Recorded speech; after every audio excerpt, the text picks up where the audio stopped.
Google भी start करना, पिछली बार भूल गया था।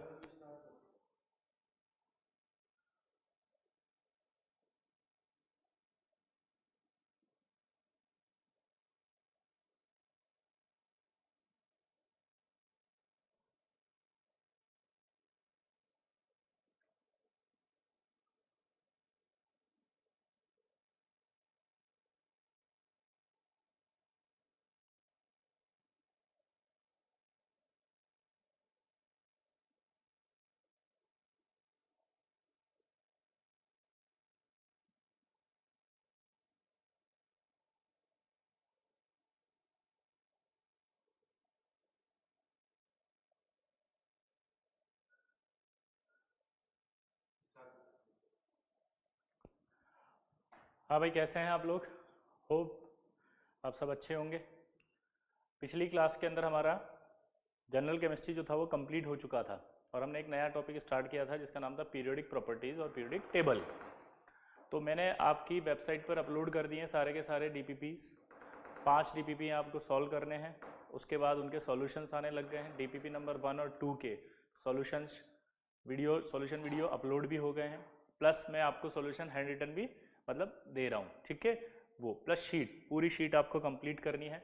नेक्स्ट क्लास के अंदर वो शीट भी आपकी पूरी कंप्लीट हो जानी चाहिए। तो ये होमवर्क आप अपना नोट कर लो, ठीक है, कि शीट प्लस डीपीपी दोनों कंप्लीट करनी है, ठीक। उसके बाद अमेज़ोन पर जाकर के आप विशाल जोशी सर सिंगेज पब्लिकेशन की एक बुक आती है जो मेरी ही बुक है, वो भी आप लें, उसका भी होमवर्क अपन देंगे आगे, ठीक है। और लेटेस्ट वाला देखना, एक पिंक कलर का कवर होगा उसके ऊपर, अमेज़ोन के अंदर दिखेगा आपको या फ्लिपकार्ट पे, वो परचेज करना है 4th एडिशन, ठीक है। तो फिर उसका भी अपन होमवर्क देना शुरू करेंगे। क्लियर सबको? तो ये आपके होमवर्क स्टेटस कंप्लीट। क्लियर? अब हम पिछली क्लास में पीरियोडिक टेबल की बात की थी, तो मैंने आपको पीरियोडिक टेबल बना दी थी और एक होमवर्क दिया था कि ये पीरियोडिक टेबल आपको याद होनी चाहिए। तो मैं उम्मीद करता हूँ कि आपको वो याद होगी। अब एक होमवर्क और है आपका कि आप सभी बच्चे उस पीरियोडिक टेबल को बनाएंगे और बना करके हैंड रिटन खुद बनाएंगे और अपनी दीवार पे लगाएंगे अच्छे से, ठीक है। ये होमवर्क है आपका, खुद बनाएंगे। जब तक आप वो एलिमेंट याद नहीं होते, भूल जाएं कभी भी, जितनी बार भी हो, मतलब बिना देखे एक बार में सारे एलिमेंट सही और उनके एटॉमिक नंबर सही, ब्लॉक नंबर सही होने चाहिए, फिर वो लगाएंगे आप, ठीक है। ये एक अगला होमवर्क है आपका, ठीक है। अब आगे बढ़ते हैं। पीरियोडिक टेबल की बात कर रहे थे तो इसकी हिस्ट्री पे जाना पड़ेगा सबसे पहले, आज हिस्ट्री का ही दिन है। तो पीरियोडिक टेबल होती क्या है? तो पीरियोडिक टेबल होती है कि जब एलिमेंट्स को उनकी प्रॉपर्टीज के अकॉर्डिंग एक टेबुलर फॉर्म में अरेंज किया जाता है, तो उसी टेबल को हम पीरियोडिक टेबल कहते हैं, ठीक है। यानी कि when elements arranged in a tabular form according to their properties, that is called periodic table. तो पीरियोडिक टेबल ये होती है। अब पीरियोडिक टेबल की जब बात आई तो बहुत सारे एलिमेंट्स थे, बहुत सारे एलिमेंट्स के बाद उनकी डिस्कवरीज भी हुई, आगे भी बढ़ते गए। तो मिड ऑफ द सेंचुरीज की अगर हम बात करें तो लगभग 60 एलिमेंट के आसपास हमें पता थे, परंतु उनके बारे में कुछ ज़्यादा डिटेल्स हमें नहीं पता थी, ठीक है। फिर आगे धीरे धीरे और साइंटिस्ट आते गए और वो एलिमेंट्स खोजते गए। तो जो सबसे पहले अगर हम बात करें किसी की भी, तो वो कौन से थे जिन्होंने एलिमेंट्स को क्लासीफाई करने की कोशिश की थी? वो थे आपके लेवोजियर। लेवोजियर ने आपके जो एलिमेंट्स थे उन एलिमेंट्स को मेटल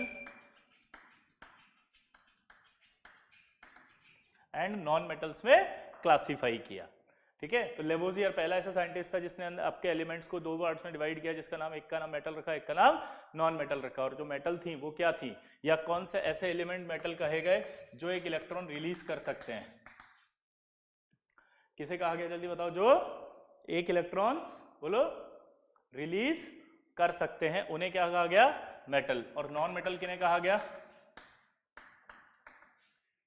जो एक इलेक्ट्रॉन एक्सेप्ट कर सकते हैं। क्या बोला, जल्दी बताओ, जो एक इलेक्ट्रॉन एक्सेप्ट कर सकते हैं, ठीक है।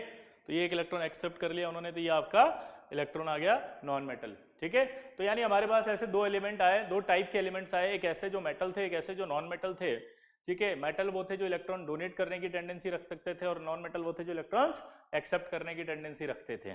क्लियर सबको? अब उसके बाद जब हम आगे की बात करते हैं तो आगे की बात ये थी कि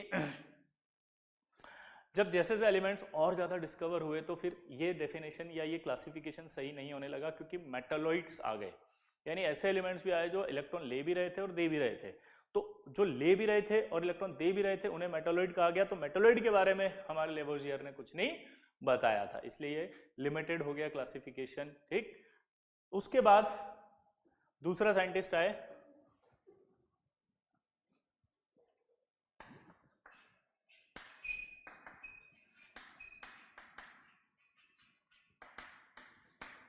प्राउट हाइपोथेसिस। तो प्राउट्स हाइपोथेसिस जो था, उस प्राउट्स हाइपोथेसिस के अंदर क्या आया? तो प्राउट्स हाइपोथेसिस में ये था कि उसने कहा कि जितने भी एलिमेंट्स होते हैं वो हाइड्रोजन से मिलकर बने होते हैं। हाइड्रोजन से मिलकर अगर बने होते हैं तो जो उनका एटॉमिक वेट है वो एटॉमिक वेट वो होगा n into atomic weight of hydrogen. ठीक, और एटॉमिक वेट ऑफ हाइड्रोजन 1 होता है। ठीक है, तो यानी अगर इस हिसाब से चलोगे तो जो एटॉमिक वेट आया वो एटॉमिक वेट सबका क्या आएगा? इंटीजर वैल्यू आएगी। ठीक है, लेकिन इसके अंदर भी ड्रॉबैक आ गया। अब इसके अंदर ड्रॉबैक क्या आया?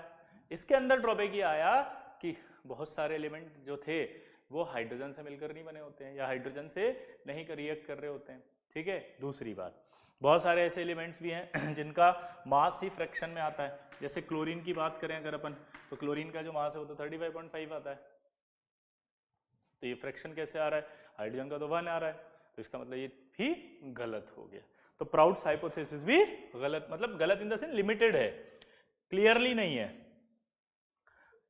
ठीक है, उसके बाद हमारे पास आया डोबिर्नियर।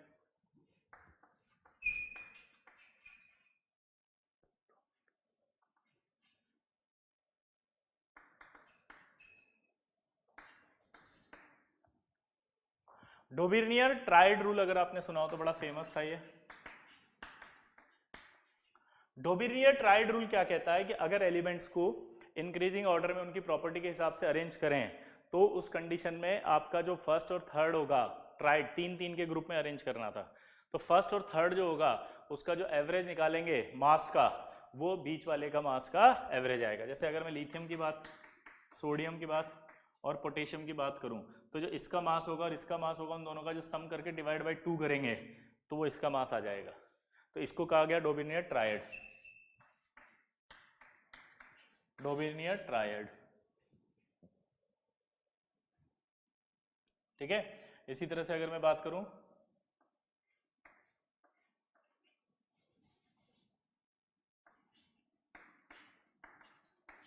डोबिर्नियर ट्रायड, इन दोनों का मास का बीच का आ जाएगा। ठीक है, ये सारे के सारे डोबिर्नियर ट्रायड थे। लेकिन इस ट्रायड के अंदर भी फिर एक इशू आया, पता है क्या?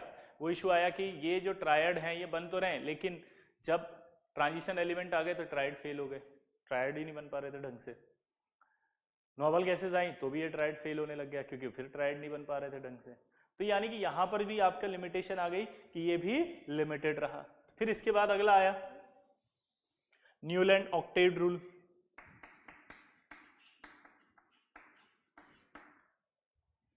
तो ये जो न्यूलैंड ऑक्टेव रूल आया, इस न्यूलैंड ऑक्टेव रूल है, ये होता है सारे गामा पाधा नि सा। ध्यान सुना, सारे गामा पाधा नी, फिर सा आ गया। यानी कि उसने कहा न्यूलैंड ने कि अगर हम एलिमेंट्स को increasing order of atomic mass में अरेंज करें, increasing order of atomic mass, increasing order of atomic mass में अगर इंक्रीज करें तो increasing order of atomic mass में इंक्रीज करने पर, increasing order of atomic mass में इंक्रीज करें अगर हम, sorry, increasing order of atomic mass में अगर एलिमेंट्स को इंक्रीज करें तो उस कंडीशन में जो फर्स्ट एलिमेंट और जो 8th एलिमेंट होगा उसकी प्रॉपर्टी सेम आएगी। सेम ऐसे जैसे हम ये अपने जो ऑक्टेव है ना टोटल 8, उनके हिसाब से, जैसे सारे गामा पता नहीं सा। ठीक, ये भी फिर गलत हो गया, पूछो कैसे? ये 20 तक तो सही है, कैल्शियम तक अगर लगाओगे तो बिल्कुल सही आएगा, लेकिन 21 जैसे आया ट्रांजिशन एलिमेंट तो ये गलत हो गया। नोबल गैस जैसे आई तो ये गलत हो गया। तो यहां पर भी ये फ्लॉप हो गया। फ्लॉप का मतलब लिमिटेड हो गया, मतलब कैल्शियम तक सही है, फिर उसके आगे लिमिटेशन आ गई। यहाँ कोई फ्लॉप नहीं है, एक बात ध्यान रखना, कोई गलत नहीं है। यहाँ पर यह है कि उनकी उस जमाने की थ्योरी के हिसाब से वो वहां तक सही थे, फिर जब वो आगे बढ़े तब फिर वो गलत, मतलब उनकी बातें और सही नहीं हो रही थी, यानी कि आपकी थ्योरी बढ़ने लग गई थी एक्सटेंडेड फॉर्म में। ठीक है, अगले बात आया लोथर।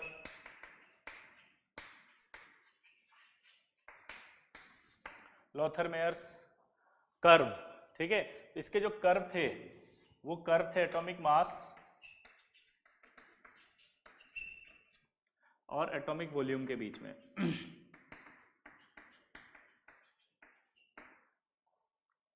एटॉमिक मास और एटॉमिक वॉल्यूम, दोबारा से बोलना, क्या बोला मैंने? एटॉमिक मास और एटॉमिक वॉल्यूम। ठीक है, इसने कर्व बनाए, लोथर मेयर ने कर्व बनाया एटॉमिक मास और एटॉमिक वॉल्यूम के बीच में, और इसने क्या पाया उस कर्व में कि जो पीक पोजीशंस होती हैं, जैसे कर्व थे,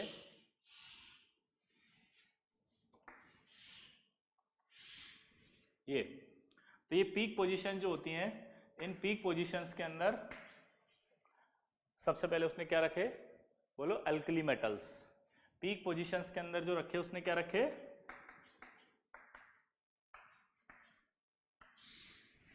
अल्कली मेटल। ठीक है, अब देखो पोटेशियम का 19 होता है, अल्कली मेटल के बाद 20 आएगा, 20 किसका होता है? कैल्शियम का। और इधर अगर अपन बात करें तो किसका आएगा ये? 19 के पहले 18, 18 17 हेलोजन, क्लोरीन। तो यानी कि अगर अपन देखें तो जो पीक पोजीशन ऑफ कर्व है, उन पीक पोजीशन ऑफ कर्व पे हमेशा कौन रहेगा? Alkali metal. यहां पर आपको लर्न करना पड़ेगा, सवाल आते हैं इसमें फंस जाते हैं अपन। लोथर मेयर कर्व, सीधा स्टेटमेंट आएगा कि लोथर मेयर कर्व के अंदर क्या सही क्या गलत। तो आपको क्या बोलना है, ध्यान से सुनना। पहला आपको ये बोलना है कि भाई लोथर मेयर कर्व के हिसाब से, लोथर मेयर कर्व के हिसाब से अल्कली मेटल जो होते हैं वो टॉप पोजीशन पे होते हैं। कहाँ होते हैं? टॉप। अब टॉप के बाद आप भूल जाओगे, दो चीजें आएंगी, एक असेंडिंग ऑर्डर में और एक डिसेंडिंग ऑर्डर में। अब जब भी ऐसा कुछ होता है कि भूल जाए तो आपको ध्यान रखना है कि टॉप पे ये है, इसके बाद 19 के बाद 20 आएगा, 20 नीचे की तरफ आ रहा है यानी कि डिसेंडिंग। तो अल्कलाइन अर्थ मेटल, जो सेकंड ए के एलिमेंट्स होते हैं अल्कलाइन अर्थ मेटल्स भी कहा जाता है। अल्कलाइन अर्थ मेटल जो होते हैं वो डिसेंडिंग ऑर्डर में होते हैं। कहाँ होते हैं जल्दी बताओ? डिसेंडिंग ऑर्डर में। और ये जो है हेलोजन्स वो कहाँ होती है? देखो ऊपर की तरफ जा रहे हैं तो असेंडिंग ऑर्डर्स में। कहाँ होते हैं? असेंडिंग ऑर्डर में। कहाँ होते हैं जल्दी बताओ? Ascending order. कहाँ होते हैं जल्दी बताओ? Ascending order. क्लियर? और जो ये बॉटम होता है यहाँ पर आपके मेटलॉइड्स और ट्रांजिशन एलिमेंट्स रखे गए हैं। क्या बोला जल्दी बताओ मैंने? यहाँ कौन रखे गए हैं? बोलो, ट्रांजिशन एलिमेंट्स और मेटलॉइड्स। ये 4 पॉइंट्स आपको याद रखने हैं। और 5वां पॉइंट ये रखना है कि उसने ग्राफ किसके बीच में बनाए थे? तो एटॉमिक मास और वॉल्यूम। अब सवाल पहला, इस जगह कौन है? Atomic mass. इस जगह कौन है? वॉल्यूम। ये याद रखना। यहाँ कौन है? मास। यहाँ कौन है? वॉल्यूम। पहला। दूसरा, टॉप पोजीशन पर कौन है? Alkali metal.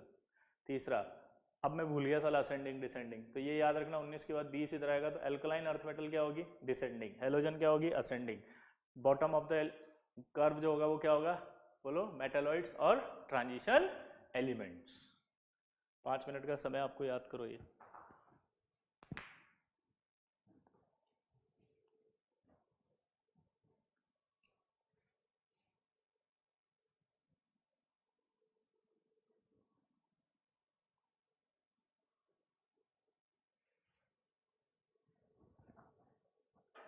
इसको लर्न किए बिना आगे कोई वीडियो को आगे नहीं बढ़ाएगा।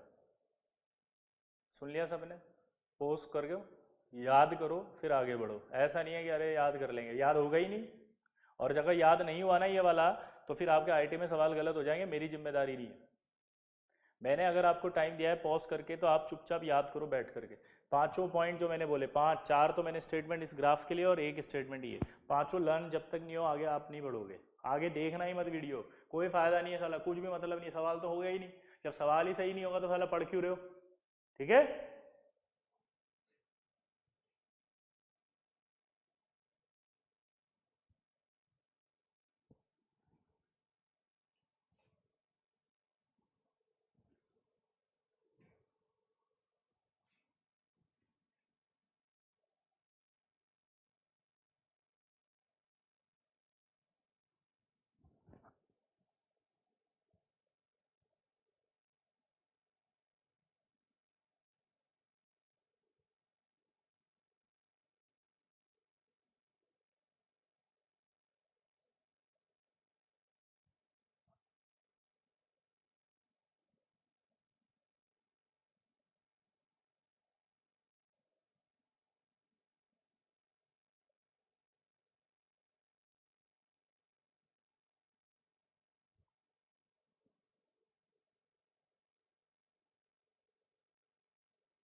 आई होप कि याद हो गया होगा, यू ऑल आर इंटेलिजेंट, ठीक है। चलिए, तो अब अगर आपको याद हो गया होगा तो आगे बढ़ते हैं।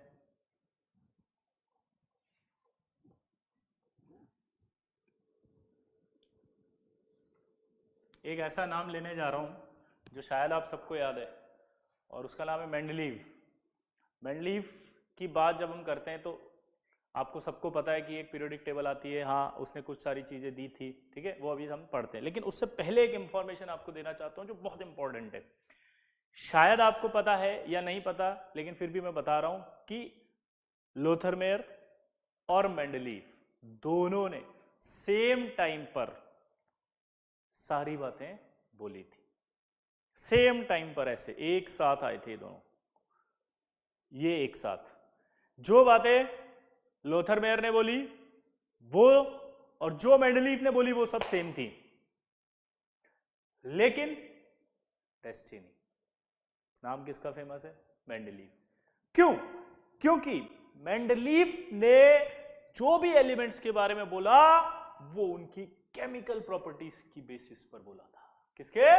केमिकल प्रॉपर्टीज, जो समझने में आसान थी, पहला स्टेटमेंट। दूसरा, उसने अपने एलिमेंट्स की प्रॉपर्टी को समझाने के लिए टेबल का इस्तेमाल करके समझाया, जिसे मेंडलीव पीरियोडिक टेबल बोलते हैं। ये टेबुलर फॉर्म में समझा रहा था, जिससे कि उनकी प्रॉपर्टी को समझना आसान हो गया।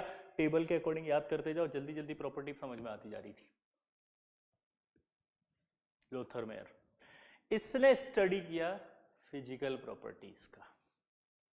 फिजिकल प्रॉपर्टीज थोड़ी सी टफ होती हैं, like boiling point, melting point, इनके डेटा भी अलग अलग होते हैं। दूसरा, इसने ग्राफ फॉर्म में समझाया। ग्राफ हमें तो साला वैसे ही समझ में नहीं आता। ग्राफिकल फॉर्म में समझाने की कोशिश की तो ग्राफिकल फॉर्म में बहुत कॉम्प्लिकेटेड हो गया, और फिजिकल प्रॉपर्टीज को उसने लिया जिसके डेटास बड़े अजीब अजीब से थे। किसी का वैल्यू बॉइलिंग पॉइंट का आ रहा है 13.523, वो बहुत कॉम्प्लिकेटेड हो रहा था, इसलिए मेंडलीव की पीरियोडिक टेबल को एक्सेप्ट इजियर किया गया, इजीली किया गया, और हम वही पढ़ते हैं आजकल। लेकिन दोनों ने सेम काम किया, साथ काम किया, एक जैसा काम किया, एक जैसी वैल्यू मिलनी चाहिए थी, लेकिन अंतर सिर्फ ये रहा कि उसका इजियर था। पीरियोडिक प्रॉपर्टीज जो बताई उसने केमिकल प्रॉपर्टी के बेसिस पे बताई। एक्सप्लेनेशन जो दिए उसने टेबल बना के दिए, टेबुलर फॉर्म में दिए। टेबुलर फॉर्म में अगर आएगा तो आप समझ सकते हो क्या होगा, ठीक है। तो ये बात आपको पता। इसके बीच में एक और आए थे, चार्कोनोविस्ट, अगर नाम सुना हो तो, एक साइंटिस्ट थे, इन्होंने भी एक पीरियोडिक टेबल दी थी या प्रॉपर्टीज के बारे में बताया था। टेल्यूरिक हेलिक्स, क्या बोला था इन्होंने? Telluric helix. इन्होंने क्या बोला कि एलिमेंट जो होते हैं ना, अगर उनको उनकी प्रॉपर्टी के अकॉर्डिंग जमाया जाए तो इस तरह से ये अरेंज होते हैं जैसे स्क्रू ड्राइवर होता है। स्क्रू देखा है? स्क्रू को जब हम ऐसे ऐसे कसते हैं तो उसमें क्या होता है, ऊपर ऐसे ऐसे ऐसे सर्कल्स होते हैं, ठीक है। इसको सिलेंड्रिकल टेबल भी कहा गया। तो कभी ऐसा आ जाए कि सिलेंड्रिकल पीरियोडिक टेबल किसने दी, तो नाम आएगा चार्कोनोविस्ट। फिर आया आपका कि टेल्यूरिक हेलिक्स किसने दी, चार्कोनोविस्ट, ठीक है। आपका होमवर्क भी तैयार हो गया। मैंने जितने साइंटिस्ट अभी बोले हैं उन सभी साइंटिस्टों को आप एनसीईआरटी निकालेंगे 11th की, पीरियोडिक टेबल चैप्टर खोलेंगे आप एनसीईआरटी का, एक एक लाइन आपको याद होना चाहिए। मैं नेक्स्ट क्लास में उस एनसीईआरटी की एक एक लाइन आपसे सुनूंगा। सुनूंगा का मतलब समझ गए होंगे आप, बहुत हंस रहे होंगे मेरी इस बात पर। कैसे सुनोगे? टेलीपैथी के द्वारा। कैसे? टेलीपैथी। मुझे पता लग जाएगा कि किस किसने याद किया और किस किसने याद नहीं किया, समझिए। और जो पकड़ में आ गया ना बेटा, उसको इस कैमरे से नई टेक्नोलॉजी मैट्रिक्स जो देखी हो ना मूवी, उस मैट्रिक्स मूवी के अकॉर्डिंग अंदर आकर के मारूंगा, मुर्गा बना के जाऊंगा, ठीक है। ध्यान रख लेना, ये नई टेक्नोलॉजी आई है, तो आपको ये होमवर्क अगला भी याद करना है, ठीक है। तो अब हम बात करते हैं मेंडलीव की। Mendeleev periodic table.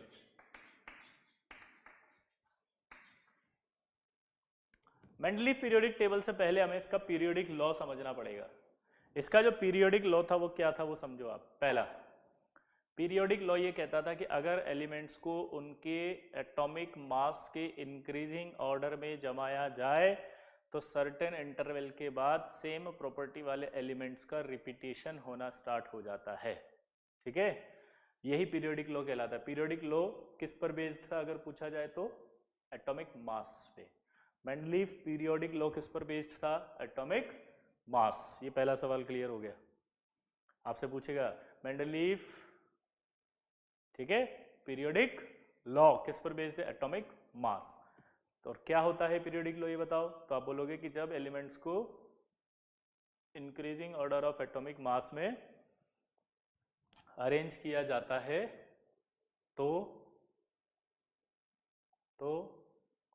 एक सर्टेन इंटरवल के बाद सेम प्रॉपर्टी वाले एलिमेंट्स का रिपीटेशन होता है। सेम, बोलो, सेम प्रॉपर्टी वाले एलिमेंट्स का रिपीटेशन होता है। क्लियर सबको? हाँ या ना? ये पीरियोडिक लॉ था। अब जब इसने अपना दिया, आप समझ रहे बात को?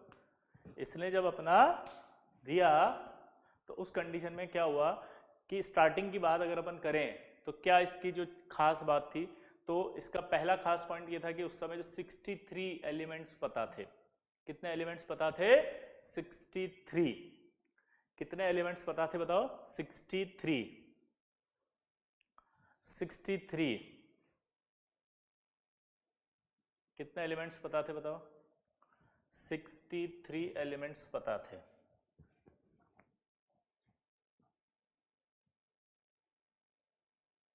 सिक्सटी थ्री एलिमेंट्स के बाद अगर आपसे बोले कि किस पर बेस था, तो अभी बताया एटॉमिक मास पर बेस था। 63 एलिमेंट्स पता थे उस समय तक और नोबल गैसें डिस्कवर्ड नहीं हुई थी, पहला। दूसरा, एटॉमिक जो थे वो एटॉमिक मास पर बेस था इसका पीरियोडिक लॉ, ठीक। तो इसने पहली बार जो एटम्स थे उनको सिस्टमेटिक क्लासिफिकेशन में अरेंज किया था टेबल फॉर्म में, जिसके अंदर उसने कुछ हॉरिजॉन्टल रोज रखी थी, कुछ वर्टिकल्स रखी थी। हॉरिजॉन्टल रोज जो थी उन्हें क्या कहा था बताओ? पीरियड। और जो वर्टिकल्स थे उन्हें क्या कहा गया था? बोलो, ग्रुप्स। यहां पर एक लाइन में इंपॉर्टेंट बोलना चाहता हूं, जब आप पढ़ेंगे तो आपको पहले पता चलेगा 7 पीरियड थे, ठीक है। लेकिन यहां पर आपको ध्यान रखना है 7 पीरियड की जगह 12 सीरीज बोलेंगे आप, क्योंकि मेंडलीफ ने पीरियड वर्ड इस्तेमाल नहीं किया था। मेंडलीफ ने क्या कहा था? जो हॉरिजॉन्टल कॉलम थे वो 12 सीरीज थी रादर देन 7 पीरियड, जो मॉडर्न पीरियोडिक टेबल में 7 पीरियड कहलाते हैं। तो यहां पर 99.9% लोग गलत पढ़ाते हैं। वो मेंडलीफ में बोल देते 7 पीरियड से, नहीं थे 7 पीरियड, नहीं थे, 12 सीरीज थी, जो बाद में 7 पीरियड कहलाए, जो बाद में 7 पीरियड कहलाए। क्या कहलाए बाद में? वो 7 पीरियड कहलाए। समझ गए? तो बताओ, हॉरिजॉन्टल रोज जो थे वो मेंडलीफ के अंदर क्या कहलाते थे? हॉरिजॉन्टल रोज मेंडलीफ के अंदर क्या कहलाते थे? बोलो बोलो। सीरीज, जो बाद में क्या कहलाए? पीरियड।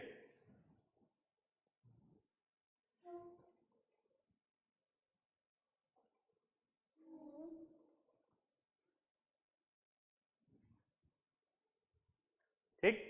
अच्छा, वर्टिकल कॉलम जो थे वो ग्रुप थे, एक ग्रुप में सेम प्रॉपर्टी वाले एलिमेंट्स को उसने रखा, ठीक। अब जो ये ग्रुप थे उन ग्रुप को उसने 1 to 7 ग्रुप जो थे उनको 2 सब ग्रुप में डिवाइड किया था, ए और बी।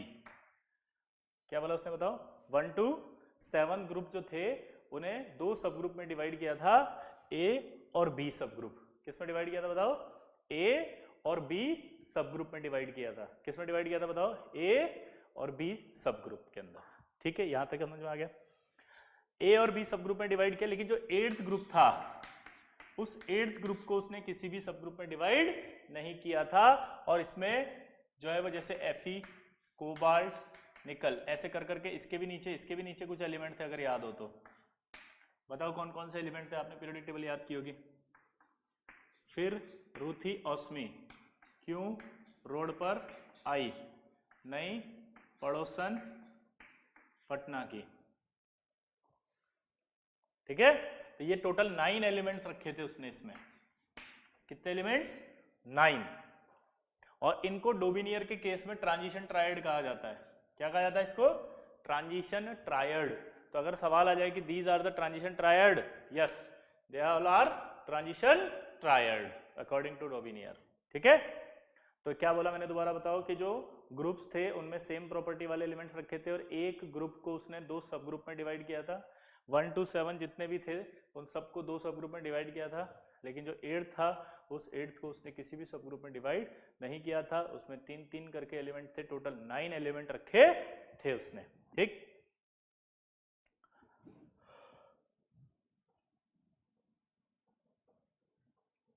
क्लियर।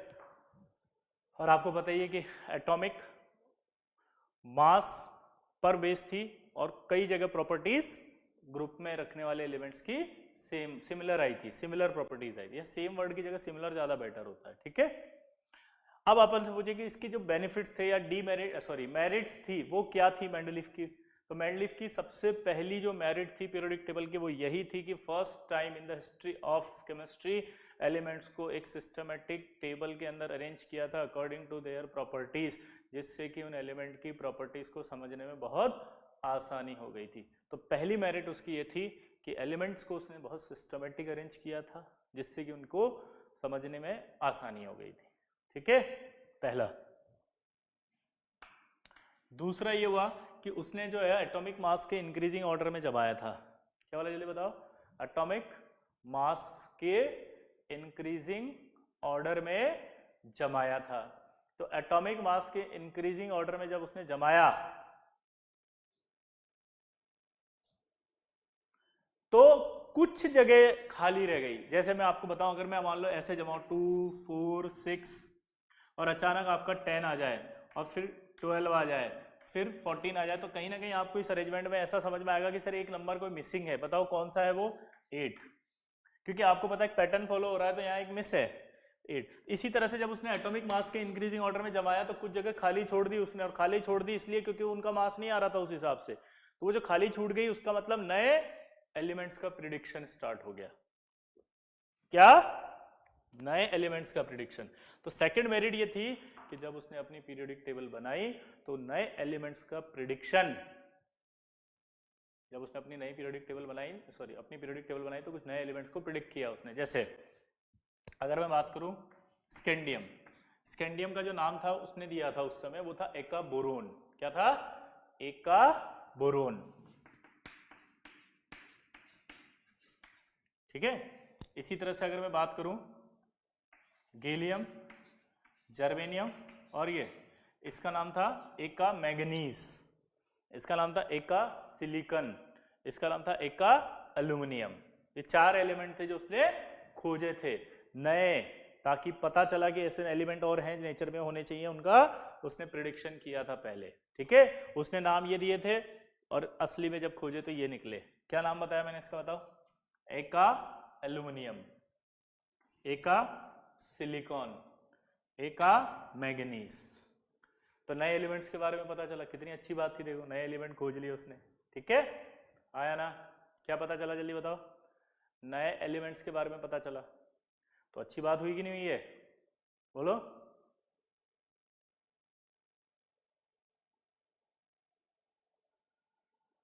याद करो इसको भी, ये भी सवाल आता है, फंस जाते हैं इसके अंदर हम। जल्दी जल्दी लर्न करो इसको, पूरा सुनूंगा मैं।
होपफुली याद हो गया होगा।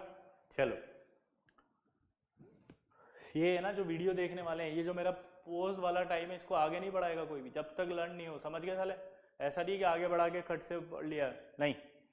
अच्छा, इसके बाद तीसरी मेरिट थी कि जब इसने जमाना शुरू किया कुछ एलिमेंट्स को, तो पता लगा कि उनका जो मास है वो गलत है, क्योंकि प्रॉपर्टी के हिसाब से वो मैच ही नहीं कर रहा।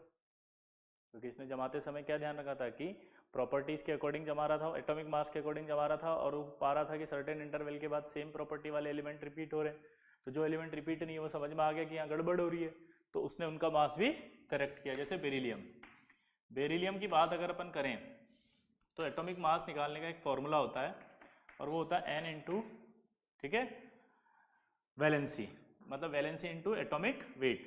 अब इसको पहले इसका जो एटॉमिक वेट था वो क्या था वो बता रहा हूँ। 4.5 इंटू 3 अगर आप करेंगे तो टोटल आएगा आपका, बोलो कितना आ रहा है, 13 के आसपास, ठीक है। 13 के आसपास जब आ रहा था तो ये मास जो है वो गड़बड़ आ रहा है इसका। क्यों आ रहा है बताओ? क्योंकि जो इसका एक्चुअल था वो इसने जब इसको रखा तो ये सेकंड ग्रुप में आया। सेकंड ग्रुप में जब आया ये, ठीक है, मास के अकॉर्डिंग जमा रहा था, मतलब प्रॉपर्टी के अकॉर्डिंग जमाया, तो उसने पाया कि इसको तो इस पोजीशन जो है वो कहाँ आ रही है, एल्कलाइन अर्थ मेटल में, तो इसकी जो वैलेंसी है वो तो 2 है। ये एक फॉर्मूला होता है एटॉमिक मास बराबर इक्विवेलेंट वेट इनटू वैलेंसी। ये इक्विवेलेंट वेट था, ये पहले से पता था बेरिलियम का। इक्विवेलेंट वेट जो था वो फिक्स होता है। ये इक्विवेलेंट वेट क्या होता है सर आपको बताएंगे फिजिकल केमिस्ट्री में। तो ये इक्विवेलेंट वेट था और उसने उसको एल्कलाइन अर्थ मेटल में रखा, तो इसकी वैलेंसी 2 थी, तो उस हिसाब से इसने देखा तो इसका जो मास है वो कितना आ रहा था, 9। तो इसका मतलब क्लियर हो गया। क्या क्लियर हुआ कि 9 इसका मास है, जबकि पहले इसका मास कितना माना जा रहा था, 13 के आसपास। तो इसका मतलब इसने कुछ एलिमेंट्स का जो मास था वो भी करेक्ट किया, कुछ एलिमेंट्स का जो मास था वो भी करेक्ट किया, आया ना। तो कुछ एलिमेंट्स का मास करेक्ट करने में इसने मदद की। तो कई सारे ऐसे एलिमेंट्स हैं जिनका मास उसने करेक्ट किया था, जैसे गोल्ड था, प्लेटिनम था, इंडियम था, यूरेनियम था, ऐसे कई एलिमेंट्स थे जिनका मास उसने करेक्ट किया था, ठीक है। बेरिलियम सबसे फेमस है क्योंकि एग्जाम्पल बेरिलियम का ही लिया जाता है बहुत ज़्यादा।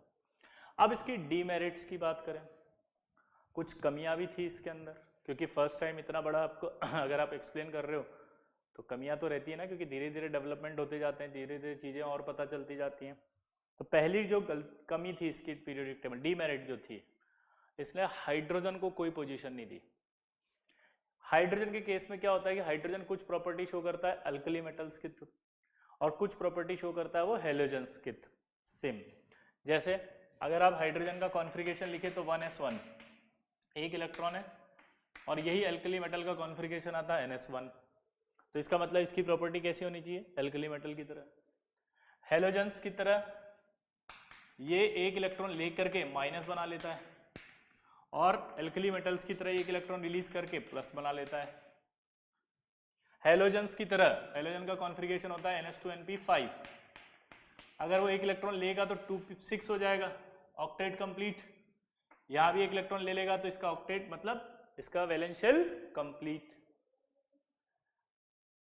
अल्कली मेटल की तरह एक इलेक्ट्रॉन निकाल दे तो n 0 हो जाएगा, अल्कली मेटल हाइड्रोजन भी 0 हो जाएगा।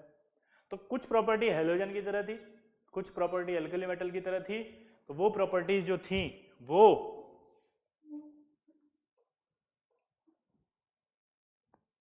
क्या हो रहा है जल्दी बताओ, वो जो प्रॉपर्टीज थी वो क्या नहीं हो रही थी, एक्सप्लेन नहीं हो रही थी। तो हाइड्रोजन की पोजीशन नहीं बता पाया, पहला ड्रॉबैक। दूसरा, आप देखें ध्यान से, मास के अकॉर्डिंग बढ़ रहा था ये, इसने एलिमेंट्स को इंक्रीजिंग ऑर्डर ऑफ मास में बताया। तो आइसोटॉप जो होते हैं वो ऐसे होते हैं जिनका मास अलग होता है, सेम एटॉमिक नंबर है बट डिफरेंट मास है, तो आइसोटॉप्स की पोजीशन भी नहीं बता पाया, आइसोटॉप्स की पोजीशन नहीं बता पाया। तो आइसोटॉप की पोजीशन ये नहीं बता पाया, दूसरा ड्रॉबैक हो गया इसका, आइसोटॉप की पोजीशन नहीं बता पा रहा था, ठीक है। तो आइसोटॉप्स नहीं बता पाया, ठीक। तीसरी जो बात आई वो ये आई कि जो increasing order of atomic mass था उस मास के अंदर एक गड़बड़ हो गई। गड़बड़ी होगी कि जो आर्गन और पोटेशियम की बात करें तो आर्गन का मास ज्यादा होता है पोटेशियम से, 13.9 होता है और इसका 13.1 के आसपास होता है।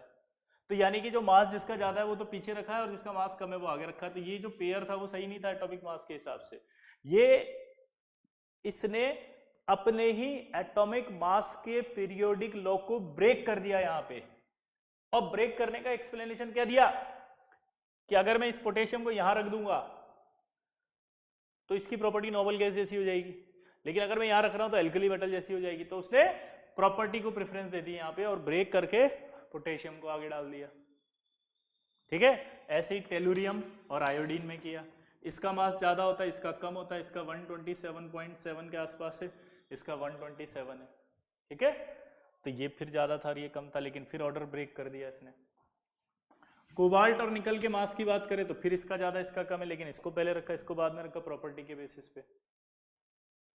तो यानी कि ये क्या कर रहा था, अपने ही पीरियोडिक लॉ को ब्रेक कर रहा था। तो अपने ही पीरियोडिक लॉ को ब्रेक कर दिया, तो ये भी ड्रॉबैक हो गया इसका। हमें समझ में ही नहीं आया कि ऐसे क्यों कर रहे हो आप। ठीक है, ऐसे कैसे एक एग्जांपल और था थोरियम और प्रोटेक्टिनियम। यहां भी इसने अपना लॉ ब्रेक कर दिया कि यहां पर ये ज्यादा था ये कम था। पक्का, यहां भी ब्रेक हो गया ये लॉ। क्लियर?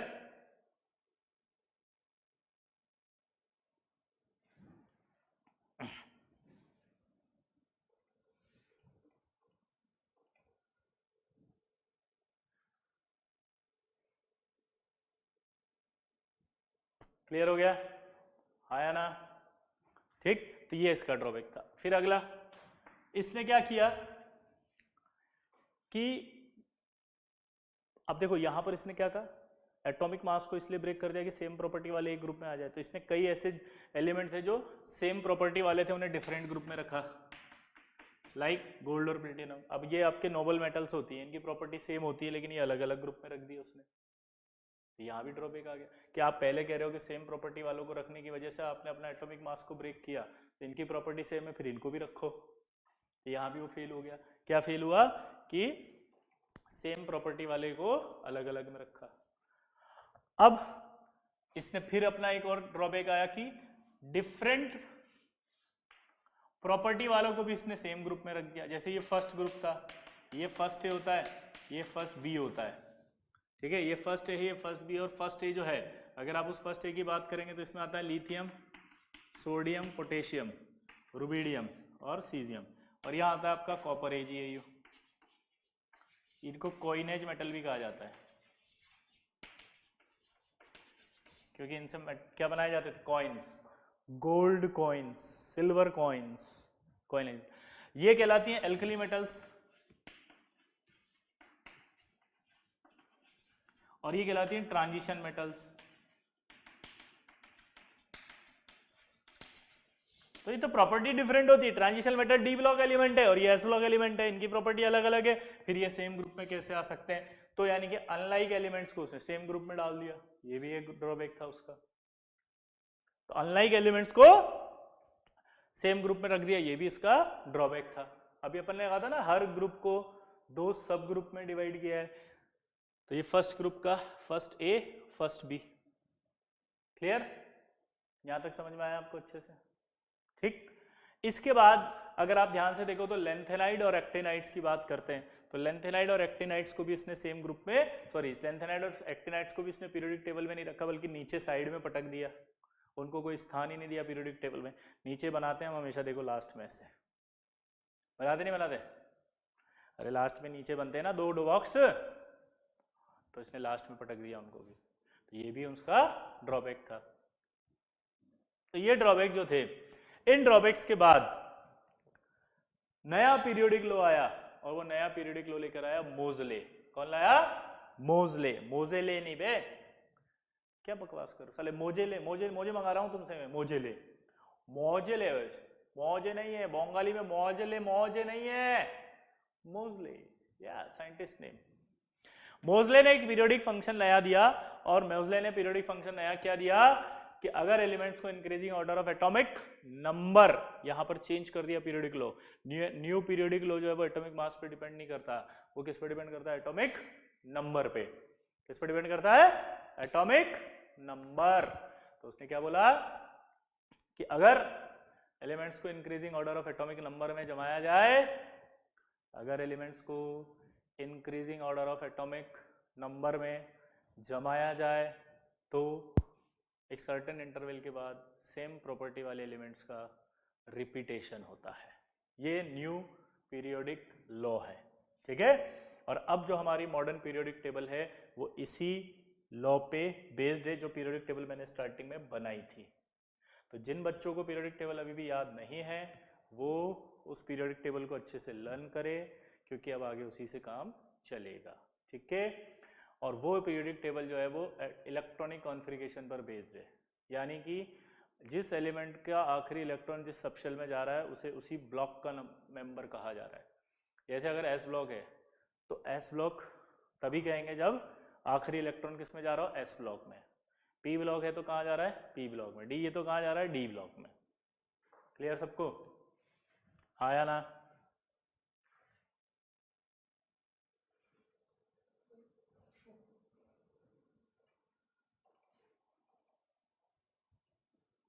तो ये आपका जितना भी अपन ने पढ़ा वो कुछ समझ में आया आपको अच्छे से पीरियोडिक टेबल के बारे में, पीरियोडिक टेबल की हिस्ट्री के बारे में। मैंने आपको जो होमवर्क दिया वो समझ में आया आपको? पहला कि एनसीईआरटी से आपको जितना मैंने अभी बढ़ाया मेंडलीफ तक वो सारा लर्न करना है। दूसरा, डीपीपीज आपकी अपलोड हो चुकी हैं, उनको पूरा सॉल्व करना है अच्छे से, उनके आंसर और सॉल्यूशन मिलने लगेंगे आपको, ठीक है। तीसरा कि शीट जो मिली है उसको अच्छे से पूरी पढ़नी है, शुरू से लेकर आखिर तक पढ़नी भी है दोबारा से एक एक लाइन, और फिर उसके प्रॉब्लम्स को सॉल्व करनी है। तो अब आपका धीरे धीरे देखो बढ़ना शुरू हो गया है। जो आप जिस चीज़ का इंतज़ार कर रहे थे कि सर थोड़ा सा हमें लगना चाहिए, अब आपको लगने लगेगा कि यार पढ़ाई शुरू हो गई है। तो आप अपनी उस पढ़ाई को बनाए रखें, ठीक है, हाँ या ना? बाकी नेक्स्ट टर्न पे पढ़ेंगे, ठीक है ना। और हाँ, अब है ना परेशान मत हुआ करो, मतलब थोड़ा सा रिलैक्स रहो, कूल रहो, मतलब इतना टेंशन लेने की जरूरत नहीं है। आईआईटी की पढ़ाई बहुत मस्ती मजाक के साथ होती है, कभी भी स्ट्रेस लेके नहीं होती है। बस इतना सा है कि पढ़ना रोज है, और कोई टेंशन नहीं लेनी है आपको, ठीक है। स्ट्रेस नहीं लेना है, सवाल नहीं बने, कोई दिक्कत नहीं है, दोबारा सीखेंगे, दोबारा प्रैक्टिस करेंगे, बहुत सारे सवाल करने हैं अभी, ये तो बहुत शुरुआत है, ठीक है। एक हाँ, मैंने बुक के बारे में भी बोला था आपको, वो बुक भी आपको लेनी है। हाँ, अगर नहीं मिल रही है तो कोई टेंशन नहीं, थोड़े दिन बाद मिल जाएगी, तो फिर परेशान ना होने लग जाए कि मैं पीछे रह जाऊँगा, क्या होगा, कैसे होगा। तो वो ऐसा कुछ भी नहीं, आप किसी से पीछे नहीं रहने वाले, आप सबसे आगे दौड़ोगे। बस आपके अंदर एक जज्बा होना चाहिए कि पढ़ना है, ठीक है, क्लियर। चलिए।